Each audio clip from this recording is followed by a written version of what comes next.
Going show. I am your host, Christene Marie, and I am happy to be here with you today. We are going to be going through A Course in Miracles, and specifically, we're going to be looking at Lesson 11. And we have been going through A Course in Miracles every day since January 1st, and so happy January 11th. I'm going to just do a quick recap of the lessons we've reviewed thus far because each one is building on the other.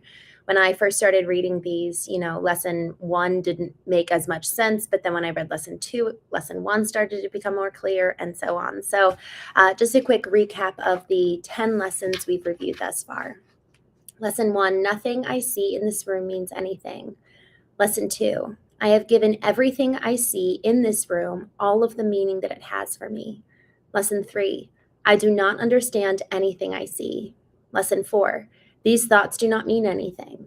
Lesson 5, I am never upset for the reason I think. Lesson 6, I am upset because I see something that is not there. Lesson 7, I see only the past. Lesson 8, my mind is preoccupied with past thoughts. Lesson 9, I see nothing as it is now. Lesson 10, my thoughts do not mean anything. Now we're on to lesson 11. And I just want to say a quick note for those joining. A Course in Miracles is so much an addition to the study that we have for our normal lives when it comes to anything regarding spirituality. It's an addition, an amplification of training our minds to start seeing the world as it is versus what we're projecting it to be. There's a difference between perception and true knowledge. And so in order for us to get to the point of true knowledge, so much of it has to come from actually kind of clearing our mind of what's there that isn't and shouldn't be there. And so much of what is there is from the past. So if we want to see something as it truly is, and even come to see something new, we actually have to reckon with the past. And so let's move on to lesson 11. My meaningless thoughts are showing me a meaningless world. This is the first idea we have had that is related to a major phase of the correction process, the reversal of the thinking of the world. It seems as if the world determines what you perceive. Today's idea introduces the concept that your thoughts determine the world you see. Be glad indeed to practice the idea in its initial form, for in this idea is your release made sure. The key is forgiveness. The key to forgiveness lies in it. The practice periods for today's idea are to be undertaken somewhat differently than the previous ones. Begin with your eyes closed and repeat the idea slowly to yourself. Then open your eyes and look about, near and far, up and down, anywhere. During the minute or so to be spent in using the idea, merely repeat it to yourself, being sure to do so without haste and with no sense of urgency or effort. To do these exercises for maximum benefit, the eyes should move from one thing to another fairly rapidly, since they should not linger on anything in particular. The words, however, should be used in an unhurried, even leisurely fashion. The introduction to this idea in particular should be practiced as casually as possible. It contains the foundation for the peace, relaxation, and freedom from worry that we are trying to achieve. On concluding the exercises, close your eyes and repeat the idea once more, slowly to yourself. 3 practice periods today will probably be sufficient. However, if there is little or no uneasiness or an inclination to do more, as many as 5 times may be undertaken. More than this is not recommended. Good morning, James. Good to see you. Y'all, this lesson, I love that she actually called out perception. The lesson 11, my meaningless thoughts are showing me a meaningless world.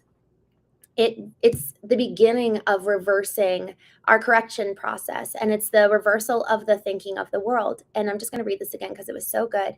It seems as if the world determines what you perceive, but today's idea introduces the concept that your thoughts determine the world you see. So if we want to change the way that we show up, if we want to change the way that we think about the world, and if I may be so bold, change the world that as we know it right now, we can do so with our thoughts. And y'all, I've seen this in myself so many times when I choose to put on a certain lens one day versus another. There's such a difference in my own ability to engage with the world, and suddenly the world becomes brighter and it becomes more beautiful if I should so choose to view it that way. But if I'm allowing the past or worry or anxiousness, fear to be the lens that I view the world, then I'm going to see the world that way. And this is really the power of our minds. We have so much power. We have more power than we realize. And that's part of this whole process of clearing and deciding on what we want to think about and how we want to view the world. And the lens, it's really, if you think about it, going to the optometrist, you put your face against the dials and then they switch the dials and they ask if you can see clearly. And so we get the we get the opportunity to adjust the dials. We get the opportunity to shift and choose the dials through which we view the world. There was a gentleman he wrote the book Man's Search for Meaning while he was in Auschwitz, and he was a psychologist. And he has this beautiful quote in there that effectively they could take all of his freedom, all external freedom, but they did not and could not take away from him the power to choose. That is the greatest of all human freedoms. And so today, as we're thinking of this lesson, my meaningless thoughts are showing me a meaningless world. This is just a reminder to us that we get the freedom and we have the freedom to choose. What's the lens through which I view the world? But first, we actually have to start paying attention to our thoughts, and then we can move forward into controlling them. So with this exercise, the order is first closing our eyes and repeating this idea, and then looking about us while repeating the idea for just about a minute or so. I have my alarm set for 3 different intervals throughout the day, and I might even do an interval later today because I just really want to begin training my mind. This is the time where we really can learn to take every thought captive and take responsibility for every single thing that we think. So with that, thank you all so much for joining me today, and I will see you later today on The Knowing Show, where we just are going to be diving actually a little bit deeper into this whole concept of how to live free. So I'll be going live tonight at 8:30 p.m. Eastern, and I hope